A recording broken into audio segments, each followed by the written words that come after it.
โอเคสวัสดีคลิปนี้เขาจะมาเล่าถึงวิธีการถอนเงินจากเว็บขายภาพอย่าง Shutterstock เนาะซึ่ง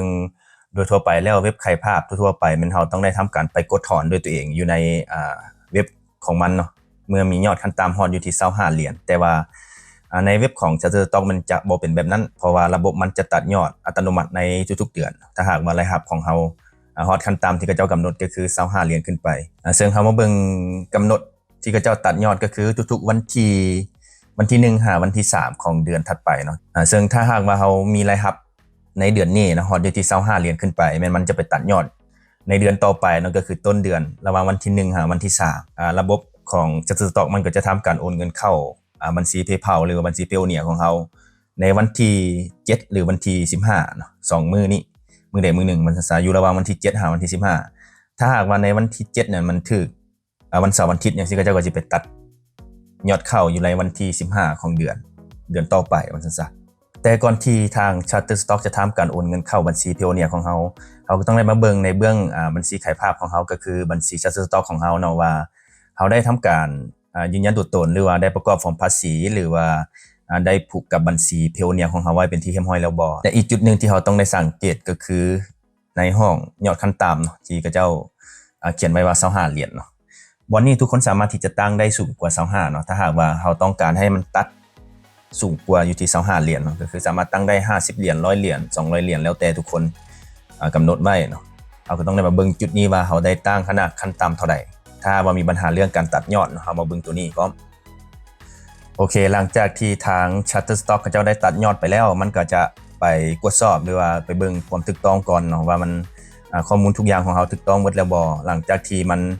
ตรวจสอบแล้วมันก็จะทำการโอนยอดเนาะเข้าหาบัญชี Payoneer ของเราตามที่เราได้ผูกไว้กับบัญชี Shutterstock ของเราเนาะ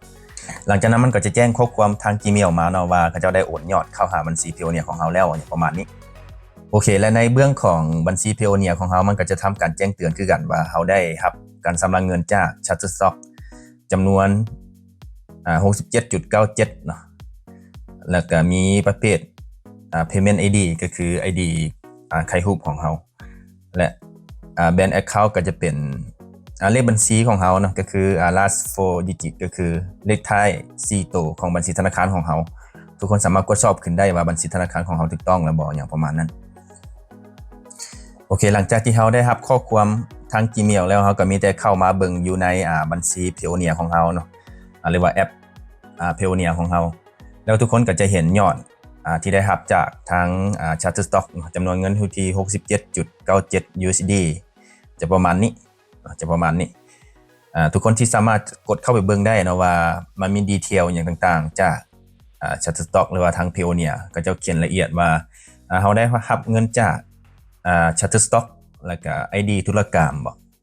หรือว่าคำอธิบายอย่างต่างๆมันจะแจ้งประมาณนี้และยอดที่เราได้รับจาก Shutterstock ของเรามันเกิน50เหรียญขึ้นไปมันทาง Payoneer เขาเจ้าสิโอนเงินเข้าบัญชีธนาคารของเราทันทีเลยตัวนี้ถ้าหากว่ามันเกิน50เหรียญเลยเพราะว่ายอดขั้นต่ำที่เราสามารถถอนได้อยู่ในบัญชี Payoneer มัน50เหรียญ50เหรียญขึ้นไปฉะนั้นมื้อนี้ของเรามันเกิน50เหรียญมันก็เลยโอนเข้าบัญชีธนาคารของเราเลยโดยที่เราบ่ได้ไปกดถอนอยู่ในบัญชี Payoneer อีกทีนึง